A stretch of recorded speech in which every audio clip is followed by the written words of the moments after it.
Okay, I got it. All right, this is Ted Hicks from Late Night Parents. Ways to follow the show is latenightparents.com, where you find the latest and greatest there. We are doing another session with my boy Shawn Armor. True, how you doing? Good. Thanks for having me. As always, best ways to find your work, True? Catch me on YouTube at Truest Armor, and catch me on Twitter at True Armor, and generally all other media as True Armor. That's me. Well, it's good. So tonight's episode got about 4 or 5 topics to talk about, but I will start off with something good. Good. Walmart is always welcome. Let's get it. Walmart shutting down their stores. Their 10,000 stores across America for Thanksgiving. Remember at one point it was like an assault on the holiday where Black Friday bled into Thanksgiving. Yeah. You know, then the whole week became Black Friday, and then it was purge season. Yeah. But it was kind of sad. It was sad. It was really sad because you would sit there as a family to have Thanksgiving, and half your family, if they were working at at the local mall or something like that, your niece or your nephew, they're working at the mall, boom, they whisk right out the door. Right. And I can't tell you how many times did we see videos where people were being trampled for the big screen. Yeah. You know what it is? It's the very same thing of me being a wealthy guy and walking into your poverty-stricken district or church, right? A sacred place like a church, and knowing that everybody is barely making it and trying to keep the lights on and having faith, and me just walking in and like going, just doing some flippantly arrogant thing like throwing money on the ground, like enough money where people scramble, not like $200. Nobody's going to lose their church, but if I was like, dropped $50,000, $75,000 in like $50 bills, $100 bills on a church floor, you would get the same kind of. You ever watch the like? I don't want to call them modern because they've been around for 50 years, but like The Price is Right in the 50s, in like the 60s. Sorry, The Price is Right in the 70s when it was like new and hitting its stride, where people won stuff, seemed very different from people now who get super psyched about money they haven't won yet, right? Like Ellen DeGeneres has people jumping through hoops for money, right? And it just, to me, tells you, money is always appreciated, don't get me wrong. But you get to a place where it's like dance a jig for me for this nickel. And that's what it seems to be. And it's not a nickel anymore. It's like 10 grand. And to your listeners, 10 grand is not a lot of money. It is not going to, it's nice to have in your pocket. Don't get me wrong. Especially after taxes, it's not a lot of money. Don't get me wrong. It's nice to have, 10 grand on you, but it's not going to help you buy a house. It's not going to help you pay off college debt or get your kids into college. It's not going to shift your life in any real way at all. And it's people who are worth a god ton of money, sort of like playing this game of one day I wish everybody would just stop doing it. And then the people in charge who control you wouldn't know what to do with you because they control us through money and fear, right? It's one of the two. So I think it's a good thing, going back to the original topic here, I think it's a good thing that they stopped Black Friday because the idea next to Thanksgiving and Christmas, where you're supposed to be thankful for things that aren't money based, but then. But I want to say Black Friday's not being stopped. It's just opening on Thanksgiving. No, it's going online, and that's good because you've seen people rip down those metal gates and like pull them off. Yeah, come on. Other people get trampled because once you hit the floor, you have all these people who don't see you down there and then trip over you, and the other people trip over them. I mean, a stampede is a ridiculous thing. Do you remember the stampede at City College that made Puffy and Heavy D famous. Remember that? Yes. Where people I do. The picture of people jammed indoors because everybody tried to get out this 20-foot wide entrance at the same time, and there was 1,000 of them, and managed to get stuck. I could not believe people could actually get stuck in a doorway. And there's pictures of them stuck in a doorway at this overcrowded party at City College. And, it did make them rich and famous, so I don't know what to say about it. But it was a disaster. And it was all about, getting people hyped and agitated over something that wasn't really that important. That was not worth losing your life over. And I think this is what Black Friday has become. You sweat for like the whole year for pennies, and maybe this one day a year you can get a little more for your money, and then you're up against it with other people who are in the same boat trying to get a little more for their money. 3 o'clock in the morning after on Thanksgiving, not 3 o'clock. It's like midnight or 1 night on Thanksgiving after you've had dinner. Why are you leaving I don't know. Yeah, so I think it's a good thing. Just buy it online and I think with the advent of e-commerce and the fact here's that the thing, let me wrap this up. Okay. They didn't stop it because they appreciate the American family and thought this was bad. They likely stopped it because of coronavirus. They wanted to, they didn't want to say in November, we're not going to be doing XYZ. They were like, it's been getting us drama anyway. Maybe we just slipped out now, like how they like to drop stories on Friday night, political stories. Yeah. So I think it was more of that. I don't think it was so much that those maybe coronavirus, but I think the e-commerce sales are through the roof. Yeah. No one's going to these places anymore. I mean, the one thing we've learned with coronavirus was you don't need that brick and mortar mall anymore.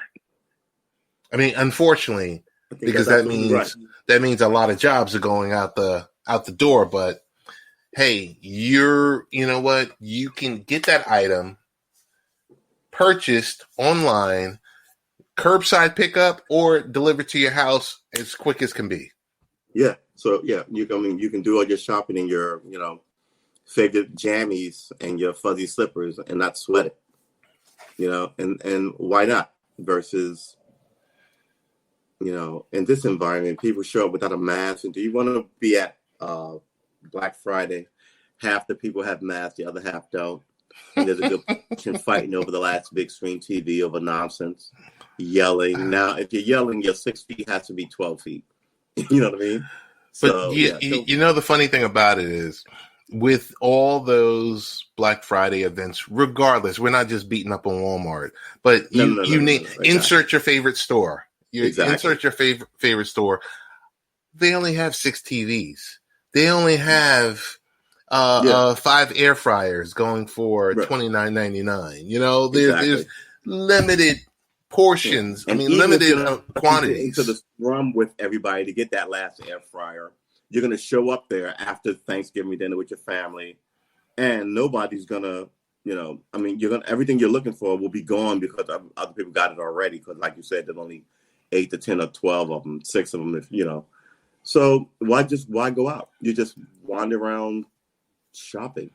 So, question for you: have you ever attended a Black Friday event? Have you ever stand out online? I have never stood out online. Oh, yeah, I did. Once, my sister Verl. So I came down, this is before I lived here in VA. And was it here? You know what? It might have been at my mom's house in Delaware. So we all gathered for the grand family gathering. And there was, I think it was Prince, I forget the name. They have a Prince Anne's or Prince George's or something. There's a giant mall, Queen of Prussia Mall. Exactly. So we all go to Queen of Prussia Mall. It's like 1 a.m. And I'm like, why? You know me. I'm like, why am I even? And I'm just already kind of like a 3-year-old toddler in this environment. And we all stood online and but it wasn't as crazy as you see on TV, but there was a ton of people. It was like 1 a.m. I was like, why are we doing this? And then I was out with my sister and my nieces, just trying to be part of a family thing to do something because I was stir crazy. And then I tortured myself because, they're not going to go and get what they want and leave. We were there for like an hour and a half. But what was the item that you picked up? What was that item that you could? I just went with my sisters. They got all okay. stuff and stuff for the kids. They got husbands and da-da-da-da. Some of the guys went. So I went because some of the guys went. If it was all women, I wouldn't have gone. But, it was what it was. It was just people shopped. I didn't get anything. But like I said, I think my sister got stuff for her husband and the kids and her grandbabies who were about to go back to school. I had 20-year-old nieces who got cool stuff for themselves, AirPod, earphones. I think, I don't want to be sexist, but I think women like to sift, right? They like to, look at this. Oh, maybe I want, look at this. But men don't like to sift. Men just kind of like to go, that's what I want, and I'm out. And that's it, right? So, but it was 1 a.m, and after, I was like, we'll probably be out for 20 minutes, an hour. I'm good with that. It was it was way longer than I thought, but it wasn't. My whole thing was, it wasn't a zoo. My whole thing was, I can't believe all these people are out here standing online waiting to shop. I mean, consumerism, greed, stay home with your family. You know what I mean? Yada yada yada. But then you watch it and it's like, ugh. And by the time it got really bad, like my family had opted out. They were online and we'd watch it on TV and go, what is wrong with those people? And then I'd be like, you went to those things last year. And then it would become that kind of, family kind of ha, ha, ha. But we were not there. We were not out in this place shooting people over TVs who don't wear masks and all this other kind of craziness. So, yeah, I don't know. It's one of the things I think may very well die out in the American culture, and it should. This is Ted Hicks from Late Night Parents. Ways to follow the show is latenightparents.com. We're talking with Shawn Armor. Next question or comment I will state is, today we watched our president. Even though we might not want to claim the right honorable Donald John Trump. We watched our president have a change in tone. And we watched all the journalists and broadcasters fall in line to say, oh, he was so serious. And it was only a 30-minute press conference and blah, blah, blah. And he talked about masks and everything else like that. Why are we giving him a high five for something he should have done months ago? Work. Yeah. Yeah. Is the bar that low? Yeah, I think it is. I think you answered your own question. I think the bar is that low. And, excuse me, on top of that, I think the American citizenry is really used to just this kind of like wishy-washy, namby-pamby, flippy-floppy kind of American political posture, right? So it's like, let's not even talk about Trump because everybody hates Trump. Let's talk about Barack Obama. Barack Obama was like, gay marriage? Nope, that's wrong. Turned on a dime, right? Oh, I evolved. Really? That fast? You know what? I was talking to somebody. I'm essentially the same person I was since I've been about 8. I really am, right? Okay. I don't want you to treat people poorly. I don't want to treat people poorly. I've got all these things, but for me to shift so dramatically from, like, I wouldn't know what gay marriage was at 8, but I was a fair-minded kid then. I might have thought it was weird and icky, but I was like, you shouldn't mess with those people, right? So it's the same thing. As you age up, him saying this to me was one of the more blatant political maneuvers, right? He should have been that enlightened before he had to be called on it. And I think this is the same thing with Trump, right? If he was open and really open, it wouldn't have taken him this disaster to get there. And the disaster by which I'm talking about is his poll numbers are a skydiver without a parachute. I mean, It's just a plummeting experience. You know what I'm saying? And the only thing that's going to stop his numbers from cratering is if he gets his parachute to work, which is his team to sell his message to the people so he can get another 4 years, or the ground, right? It's one of those two things. I mean, I don't know. It's the American politics is a royal bad show. Like, it's just not good. I mean, look at Portland. I mean, it's just all over the place. I mean, the police brutality, and then you protest against the police brutality, and then the cops are more brutal. You're like, what? And so, yeah, I don't know. It's just the whole environment is it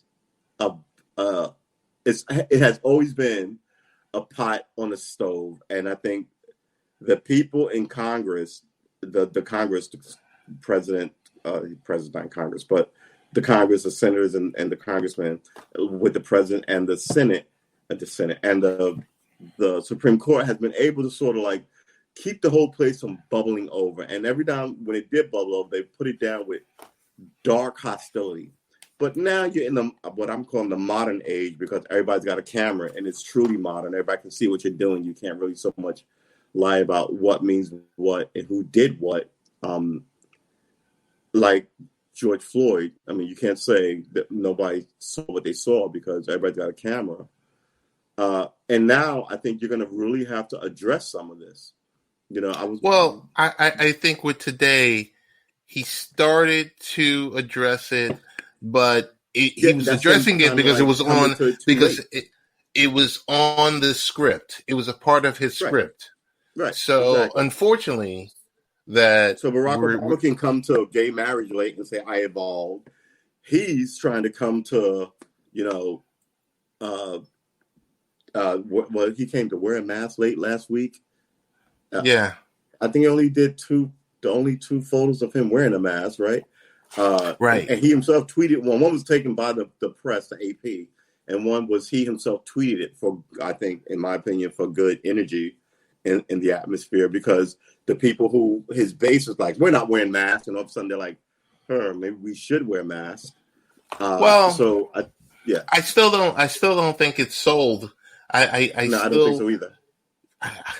I think it's kind of like late to the party. That he can say, "Oh, we should wear masks." I think it's shifted enough. Yeah, but he's late to the party. Where at the end of the day, it's 140,000 lives. Republicans are always late to the party. Republicans, right? I agree. Late to the party. I agree, but there's 140,000 lives out there. That number is just increasing, and we're at the point where now you're saying this. I'm like, come on. Yeah. I mean, most people... They don't know what his team is... I don't know, man. Most people should be able to see through this. And hopefully the voters... Yeah, but his team aren't most people. His teams are rich, connected, excuse my language, but like idiot heads, right? They only talk to each other about whatever they think the issue is. So now they're trying to talk to me and you, and we're not them. And they're also trying to talk to the Latino family who are not them, and the Asian family who are not them, as well as the immigrant families who are not them. They're trying to run America through edict and, do I want to say aggression?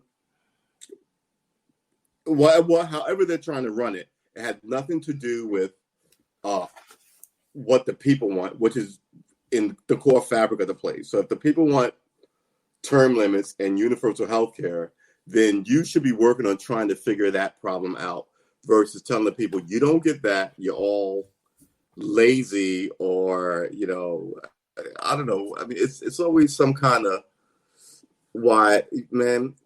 Yeah, they don't know what they're doing, and I think they've lost. I don't want to say the mandate to lead. That's a little, you know, but I will say that they are so disconnected from their leadership. Their stewardship of this place is tenuous. Their leadership is bad, and their connection to the common man and woman, everyday worker, whether you're a union guy or you're just, you know, is I don't even know. I'm looking for a word for it. I don't see how they represent. Them as a collective, rather, represent what the people as a collective want. It seems like they rule by division. So you have two giant groups, and in those two groups, you have all these small segments. And now both of those two giant groups are kind of bisected by racial animus that, people seen, and some people want changed, and most people want change. But when you follow like the poll numbers, the Washington Post did this. I'm trying to remember it had so many stats in it. I was like, are these stats for real? Oh, I wish I had it for your listeners. But yeah, it was in like the last 36 hours. But man, people are just unhappy, and everybody seems to be unhappy. And not just it's across the board. It's not just for one topic. Like, it's not just Black Lives Matter, which you're trying to blame to then gain more traction to stay in Congress, right? It's everybody's unhappy. Like, people need to feed their children and keep a roof over their heads, and people in Congress seem to make that really hard to do. Well, they're just not doing their jobs. Well, what is their jobs? I think they think their job is to stay in Congress, like Elliot Engel, who just lost his bid to not reclaim the seat, but to run again. Right? Yeah, exactly. Totally run again. His career is over. And likely so, quite frankly. 10 or 12 terms. Nothing. I mean, come on.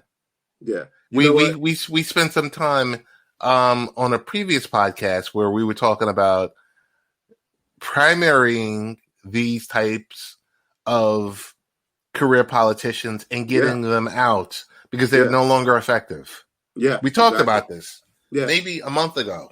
Yeah, and we to give it not example, but a metaphor. Think of these politicians as your hunters and your protectors. If we were like a small tribe of like 100 people, right? You don't need 80-year-old hunters out in the field chasing the bisons and the mammoths, right? You need sharp-minded young thinkers, and they have rigged this place so that they are the only hunters. So you have to think that your society is starving, because it is. And what in this metaphor, what we're starving for would be, the food there would be things like education reform and police reform and healthcare. They're not doing anything we want, but they remain, in charge, and people are just tired. And for all the boldness we as Americans talk, we're not ones to kind of like overthrow the system and like rage against the machine. We really aren't. Unless you put us to it. So Black people are always the ones who will rage against it. But if you're comfortable, you kind of go, America's a good and comfortable place, right? I mean, I'm not, I'll talk to this lawyer about that, and I'll get redress and But, in these times when people are ripping down statues and kind of losing their minds, and you have to seriously tell people why they should hold their powder when you have not given them anything. And on top of that, you treat, the cops treat women badly. I've always said it's not just the Black people that they're killing. I've seen cops treat women badly, like they hate their mothers. I'm like, what is wrong with you? And like today, who's the representative from it was yesterday? Who's the representative from Florida? Yoho, who stepped to Representative Ocasio-Torres in this aggressive and hateful manner. I was like, this is where you look. Why should I trust this? I was a bar guy for a long time, and I've seen guys who get drunk, who nice guys, sober, but once they get drunk, all their animus comes out. And that girl that they talked to and worked all night and bought her, she's like, I don't want to talk to her. All of a sudden, they hate her. Not only do they hate her, they hate all these other women in this bar. Not only do they hate those women in this bar, they hate the bartender, Kate. Because I'm like, you know what? Fix your head, man. It's every now and then it comes out, and that whole thing tells me more about him than about her. And if that dude is a big dude, she's not a big woman. That is always a bad look. And the fact that all these modern power broker women didn't lose their mind about it. That was one of the most aggressive things I've seen, and this is politics, in a long time, and no one, it's not on television. People acting like it didn't happen. I find that problematic for the country. I really do. I do. Hey, we want to switch topics right here. Yep. We're going to get back to what happened to AOC, but I got to ask you. Yeah. What in the blue blazes is happening in Portland? There's some type of Minority Report, Dystopia. They are about to commit a crime, so we're going to come in and stop it. People for crime they think they're going to pull, which I was like, what? Did you ever watch that show, Persons of Interest? I know of it, but I've never seen an episode. Well, they stopped crimes before they actually happened. So, yeah, that was the greatest thing about the show. Is 5 seasons long. The last season wasn't too great. I was about to say Henry Cavill. It's got the who's the guy who's Jesus? Jim Caviezel. Right, Caviezel. So Jim Caviezel. Right. Yes. And they stopped crimes before they were about to happen. So that's what I guess, the president has some type of AI working in the background, and he's sending these federal agents out. I mean, with their costume on. Bad guys. Only the bad guys. With their costumes on, fully covered, no identification outside of police, and they are, I mean... Man, I don't want to tell you. Look, listen. So where do you... I will say this much. Where is the media on stuff like this? Because the protest, you can't trust the media. The protest never actually stopped, but they stopped showing the protest. Yeah, like I told you like on the last podcast, like the forest fires. They didn't tell you that they stopped. They just stopped reporting on them. They just moved on. They don't actually tell you news. They hit you with as much sensational nonsense as they can until their masses go, oop, this is bad for us. Just change the topic or drop the topic. So fires are fine. A bigger story took over from fires, but you think that you'd have a big story and the fires become a B story. They can still tell you how it's going because people are still losing their livelihoods, and firemen are still risking their lives in these fires in our nation, in California, which is where they were raging, right? California, Oregon, versus what they were telling us all about Australia, who I have some family members who live in Australia. They were saying how, wow, like the Australian thing is ridiculous. And especially near New South Wales, which is, I would say New South Wales is there. Would it be there in New York or would it be there in Los Angeles versus Perth? Anyway, New South Wales is one of their giant major cities.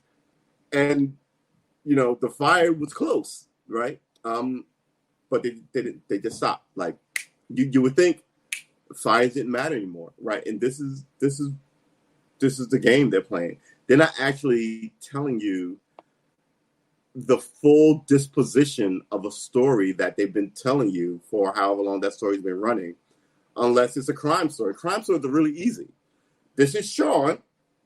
This is Shawn's wife, Lulabelle, right? Lulabelle goes missing. This is orange spray. Ooh, Lulabelle goes missing. They will either put me in jail and look for her or find her and put me in jail. It has a nice rap. It's a beginning, it's a middle, and it's an end. All this other stuff takes long, and they don't really want to mess with it. They didn't go anywhere near some of these other stories like Epstein and blah, blah, blah. But, Portland is at day 54. Yeah. And just now with this latest in the last week where people were being... Secret police, the border... First of all, why is the border patrol... Some of these guys have border patrol patches. Why is the border patrol in Oregon arresting people? This is... Remember what I said? Like, I think I should start writing down the days and the topics of the shows that we have together. But I was like, congratulations, America. You're all inwards now. This is it. Don't think that you won't be pulled into this pit.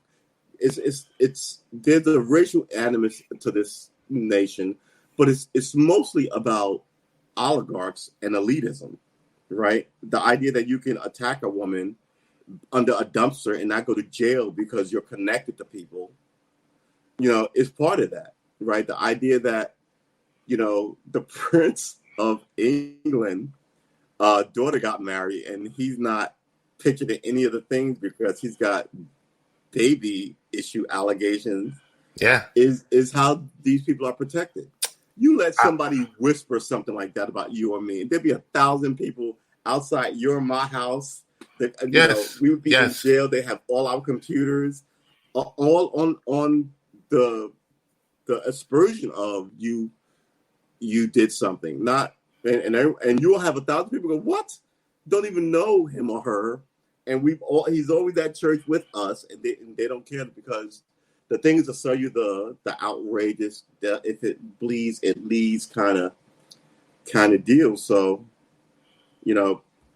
here in Oregon, I'm about to say here in Oregon. I mean, there in Oregon, you've got unmarked cops, You've got unmarked cars. You have, I'm sure for a word. Anyway, you have officers, federal agents with no markings of any kind of agency or unit on them, wearing the thickest of protective gear, guarded out, as if they're in the hills of Afghanistan. To me, you're asking for a war with the American people, and that is the wrong thing you should ask for, considering the place was founded on rebellion, right? We're at the point. We're at the point. Oh, go ahead. I think one of the greatest things I've ever seen was done by the Russians, right? So when they took over I forgot how old I was, but when they took over Russia, there was a coup and they ousted Gorbachev. The people who caught the coup had tanks and the military out in the street, and the military was like, "We're not doing this. We're not." And I was like, from that day I wondered, would the American military fire on the American citizenry? And then I was like, well, Kent State, they did that before, right? Yeah, and and since Kent State, I forgot the other place that they've done it. And I was like, if all these Black Lives Matter people and Trump had the National Guard and the military and all these border patrol and all these unmarked federal people in fatigues show up and start and put them on the street, would they stand with the people and be like, yeah, the people dictate what the country is and they've had it? Or would they go, we're just going to murder you all off and treat you all like we've always treated citizens, Black citizens in particular, but we've always treated the citizens of this country? I wonder about it. And this is why I think it's more likely to get worse before it gets better. And all, as an ex-cop, I used to tell all the cops that I work with, what are you, an idiot? You don't all live on military bases. You live out here in the public with the people. You can't get darker and darker and darker and expect no one to challenge you. You can't, right? And if you ratchet it up, then they will ratchet it up. And before you know it, you'll be in an armed race of, excuse my language, but F-you-ness. And that's not what you want. The people in charge, should solve it. But like I said, we talked about Ingram earlier. He has no interest in solving anybody's problems, and I'm glad he's gone.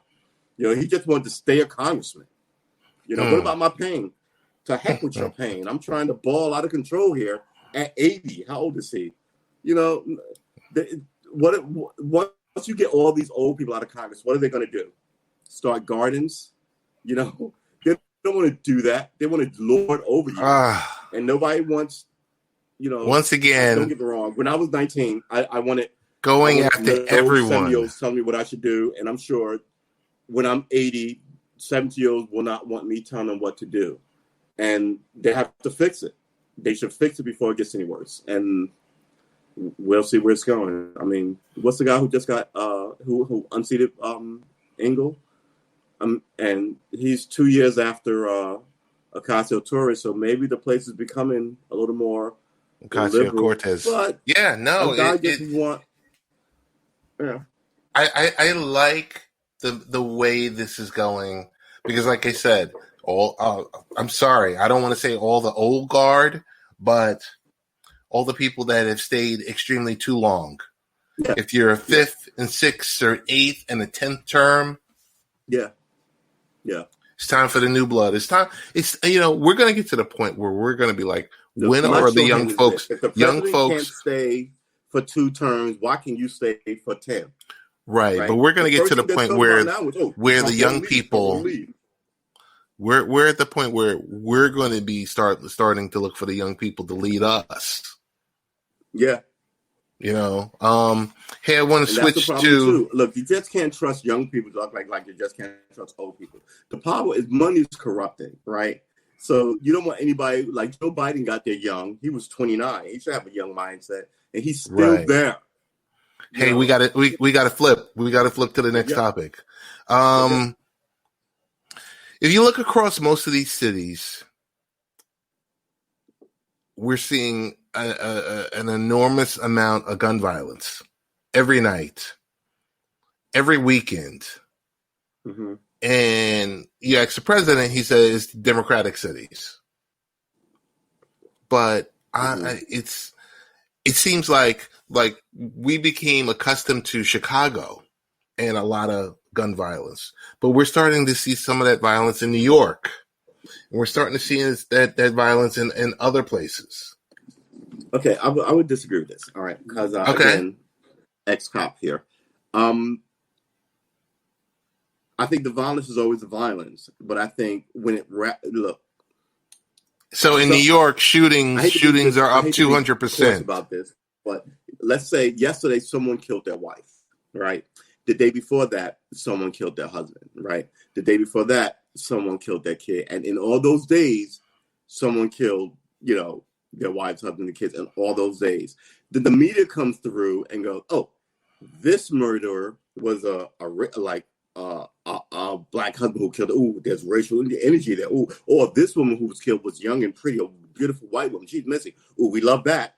But this one was just this guy and this girl, and no one cares. So we're going to just ignore that. The media picks and chooses and tries to get you to be outraged about stuff. But if you look at statistics, the gun violence has gone up in some of these cities. In New York, for one. Statistics work like this. So is it an upward trend perpetually rising, or is it doing this kind of ebb and flow like sadly gun violence does? These are the questions unfortunately, in New York, it seemed like it's skyrocketed. I think there's been a couple of I still follow New York news. I think it's been a couple of fairly I don't want to say egregious, but the guy who got shot walking his 8-year-old daughter, sort of like arrogant, like criminal nonsense, dewage. I'm gonna coin that word, dewage.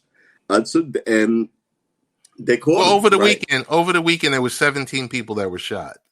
Yeah, but in a city of how many million? You know what I'm saying? Well, I tell my nephew this all the time. Look, when they tell you X amount of people got shot, you should go out of how many. In your populace. If your populace is 1,000 people and 100 people got shot, you got 10%. But you're comparing that number to last year's number, and if it's at a 200% increase, you gonna tell me that's not a problem? Yeah. No, well, I wouldn't say it's not a problem, but in this age, you also have to look at who's giving you these numbers, right? Look, if you're getting your numbers from Fox News, you got problems. Because we know Fox News skews the books, right? If you're getting your numbers from MSNBC, you got a problem. Because we know. But let's say you're getting them from the NYPD. Let's say if you're getting them from NYPD. NYPD skews the books too. That ComStat stuff, it always makes the cops look right. So we have to, mind you, they're talking about bringing back my own unit. I work street crime. They're talking about bringing back the street crime unit to get guns off the street. Look, the problem with guns on the street is guns in New York always come from where? The South. They drive them up I-95 into the city. So if you want to cure your gun problem, you got to cure your Southern info problem. Just like if you want to cure your drug problem, You got to cure your Mexican supply problem. No one really cares about fixing these problems. They care about writing stories and getting elected on them. Oh, I'm going to be tough on crime, but put me in Congress. Yeah, shut up. Because we know exactly what that means. That means you want to sit there for 30 years and do nothing. And when something goes bad, you want to blame black people, brown people, immigrant people, the other. So, we've danced this dance enough at this party. We should either be sick of the dance, sick of the song, or sick of the party. So with the excessive gun violence, does Trump excessive gun violence? Excessive. Well, yeah, regular gun violence. I mean, there's a difference in the level that I guess that's expected versus when you have arrogant 30 people getting mowed over. That people were attending a funeral and 12 people were either shot or they were killed and I'm like, wait, what in the world's going on here? This is the arrogance of morons, man. I remember 2 years ago there was a block party and someone showed up and shot up the block party. Random. I mean, you know what? At this point, I'm blaming the mothers of these people. I'm blaming the fathers of these people. You know what I'm saying? If I have an issue with you and I seek vengeance and I have a gun, I will I know full effing well that I'm not going to shoot up a park with kids in it. My connection to revenge is a directed investment like an arrow and is pointed at someone. It's not this wild fog that lands on everyone, which is what this stupid craziness that I see is. And they catch him. Like I said, there's cameras every place. They caught that guy who killed that guy walking his 6-year-old, and they should spend the rest of their days in a box. Yes, they should. It don't make no sense. Hey, this is Ted Hicks at Late Night Parents. Ways to follow the show is latenightparents.com. Final topic. It's going to be a little touchy one. I want to make sure that we can talk about it. And it's regards to Nick Cannon to be or not to be canceled. Now, when we're not going to talk about Nick Cannon's what happened with him, the video podcast with Professor Griff. There was certain things that were mentioned that were do your listeners even know who Professor Griff from background Public Enemy. Professor Griff was, tell us, Biz. Security of the First World for Public Enemy. For Public Enemy, like 20 years ago. Yes, right? And he was relieved of his duties. Grew up together, so they still have connection. Because, like I said, they all grew up together. Like you and I grew up together. We have connection. Right. So but he's no longer active. He's no longer active. But he's no longer active with Public Enemy. Right. No, he's no longer in the group. But the idea that they're friends and they go back 20 years, so it makes sense that he would show up on his podcast and have this intimate relationship, like you and I have this intimate relationship of knowing each other 30 years. So versus if I was a CPA at Dewey, Cheatham, and Howe, and I showed up on you and we're talking about earbuds, Dewey, I'm not going to be as comfortable yeah. And I'm not going to be as comfortable. I think saying, Nick Cannon got caught up in the moment because there's certain times when a conversation goes left. If a conversation goes left, you got to be able to pull the person back in to say, okay, but wait a minute, let me correct you on X, Y, or Z. Exactly. He should have been challenged on a lot of the stuff he said. Versus going with the flow. Right. He should exactly. He should have been challenged on a lot of the stuff he said. And I think he's, believe it or not, I didn't know that Nick Cannon was involved with as many properties as he currently deals with. You want to talk about residual income? You want to talk about someone who is grinding? Definitely, that's Nick Cannon. So he had Professor Griff. Professor Griff said a few things on there that, if you're of the Jewish faith, are not feeling it. Are not feeling him. But they already were not feeling him. Well, because he said certain things over the years. And like I said, here's a situation where Professor Griff doesn't deal with a multitude of sponsors. Right. He's not a household name. Right. Exactly. Here's Nick Cannon doing, you got to be in the culture to know who Professor Griff is. Right. And that was part of my point about like when we opened this segment on this. It's sort of like if I were, what is the equivalent of people that you know? If I were who's popular in their moment? If I were Will Smith, everybody loves Will Smith. If I were Will Smith, and I went on my old homie's podcast, who was who's the Fruits of Islam, Farrakhan, right? Minister Farrakhan's podcast, right? It's sort of that. So it's this guy, Professor Griff, who was sort of thrown out of the group for saying stuff like this 30 years ago, like when he was like 19. And this childhood friend of his who, quote unquote, made good in like the mainstream world and made really good. He made a lot of popular let's call them black-centric shows that cross the bounds for all people to like, right? He wasn't making shows. Well, mainstream shows. No, but they were black-centric, mate. They were like Chappelle Wild and Out mainstream, but Chappelle was a black-centric show that people liked, right? So Wild and Out Chappelle, is a black-centric show. I think that Dave Chappelle show is very black-centric. No. I'm talking about I'm talking about Wilding Out. Yeah, the title tells you it's a slang black term. Okay. For just being crazy, right? You're wilding out, Okay. So he's not trying to make content.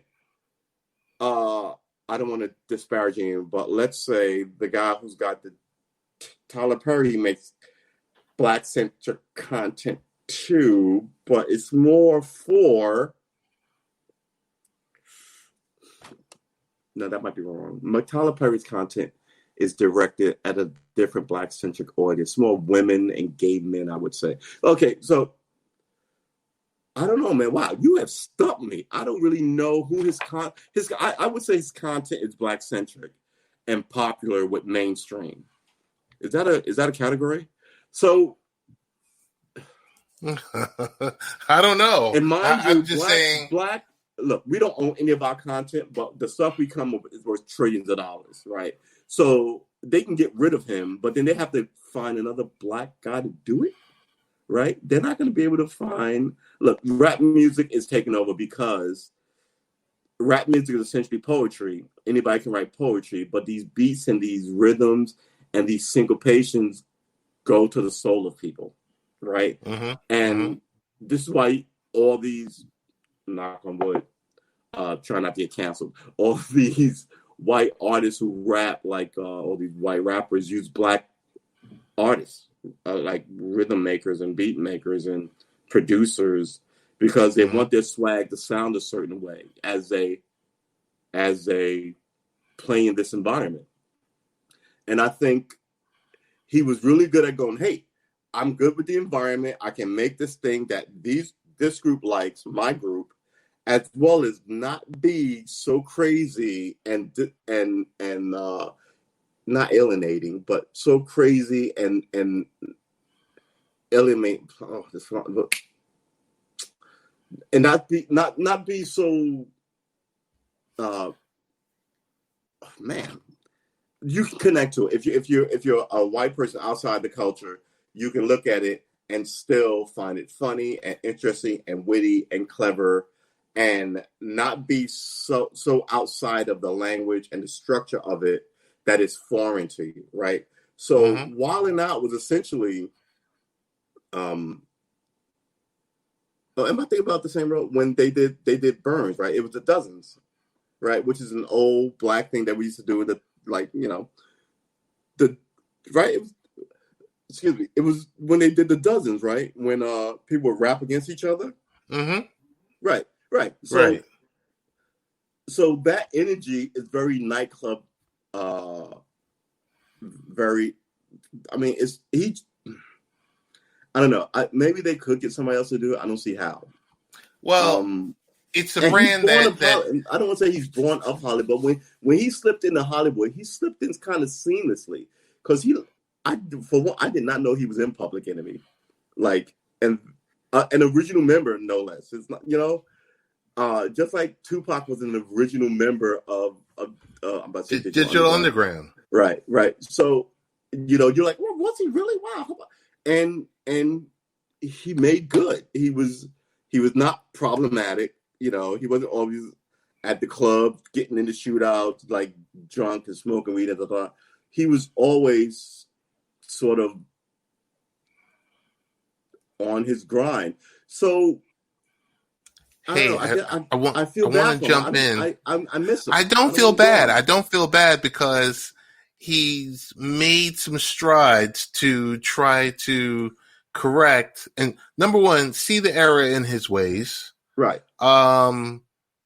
There was an apology made. Viacom and CBS decided to part ways with him. Of course they did. Fox decided to go the other route and said he can still continue with The Masked Singer and his upcoming talk show. Right. And he still does his radio show. So the avenues are still there. He's trying to correct, the errors in his ways. And if the apology is heartfelt, and if you're reaching out to someone of the Jewish culture to say, okay, let's sit down, let's talk. But they don't want to explain to me. They want to sit down. I think we're in a culture. No, they have destroy you, right? They have sat down with them. Jewish people, whoever the Jewish people who managed to get, but they have sat down with them. Well, yeah, he did. He had a gentleman on his show. I forget the I think it was a rabbi. Was he a rabbi? I forget what he was. But the idea that it's not all the Jewish. I'm sure there's a ton of Jewish people who don't care, right? Other people who like him and like, and other people who would have. Well, everyone makes mistakes. Other people who would have happily taken the apology, right? So that's like 5 groups right there. But I always think what the American media wants is to find the guy who will give them the most media sensational outrage or long lastingness. So, yeah, I think. Well, I think the story is still being written. Was good. They could have found people who would like. I wish he hadn't said it. I wish, maybe they should have had somebody come on and tell him where he was wrong. Let me tell you, that's ridiculous, first of all. And that's been a trope about us Jews for a while now. And let me tell you why and where it comes from. And then you can get it up. But first, it's always, nope, everybody's got to be instantly canceled. And we don't run the media. Hey, but you're I want to ask you one last question. And then we're going to close out. Yeah. Steve Stout. Name sound familiar? Steve Stout, the commissioner. Steve Stout from... he does like brand management. He's been in music. He's produced like Mary J. Blige and Nas and a few other... I probably know his work. Hit makers. Okay. He has come out... Well, I think he was interviewed by Variety magazine and said, if Drake goes independent, it's going to destroy the music business. Why? Why is Drake that important? Drake is that important because Drake puts together a single or puts together a song. It plays the entire, what's the name? It plays the entire summer. Yeah, in a rigged record environment that pushes some people over other people. Are these organic swings? Remember when music used to be organic? People would just have the best beats and rise through. Now people remember. Who's the guy? I'm about to say Fast Car Freddy. No. I sound like every other part. What was his name? he almost got into to pay for play on the radio, which is illegal. Funkmaster Flex. Thank you, Funkmaster Flex. Yeah. And it's this whole thing of I won't play your spins if you don't play this game. And some people are like more than so. Yeah, you wonder why everybody's making music, but there's only essentially 50 musicians that anybody ever listens to. Right. That's it. It may be maybe 100 because there's about 20 or so rappers, 20 or so country people, 20 or so pop artists. You know, Katy Perry and what's the other girl who plays guitar? So there's always like these people, but you always still concentrate on like the top 5, like 5 women, 5 men, because it's all the same record company pushing it. All the music is always owned by the same guy, right? Whether you Jay-Z talking about yo, this is the streets, or you're what is her name? I know her song. Alicia Keys. No, the young white blonde girl who they said was an alt-right sensation. She plays the guitar, and she's got beef with the other young white lady singer. Who's pregnant now. Taylor Swift. Taylor Swift. Right. So Taylor Swift is like a huge superstar, but it's all in the same kind of box of like these 10 women and some guys, rappers. These 10 guys and maybe some women, but nobody cares about classical music, or there's maybe 8 people in country music, but country music is dying for a good reason. You guys in country music, you came to civil rights a little too late. The Dixie Chicks, get rid of Dixie. Now you're just a Chicks. Now you're just a sexist name. You got Lady A. Listen, we gotta wrap this up. We gotta talk about Hamilton next time. We gotta talk about, is it time that Hamilton is canceled? Because I heard a few people. They stole the music. Nobody's playing salsa. They also rap music written by a Spanish guy. I don't understand. On the Disney Plus channel, it drove 85% of the traffic. Crazy type stuff, which is good. I mean, it shows people have some interest in, I guess, music and theater as well as the history of the place. All 3 things good. So yeah, that's true. That's true. Talk about it. Hey, best ways to get in contact with you. Catch me on. I'm True Armor every place, and on the places that I'm not True Armor, I'm True S Armor. Like and subscribe and follow as I try to do this thing. And I'm the real Ted Hicks, and we're out. Peace.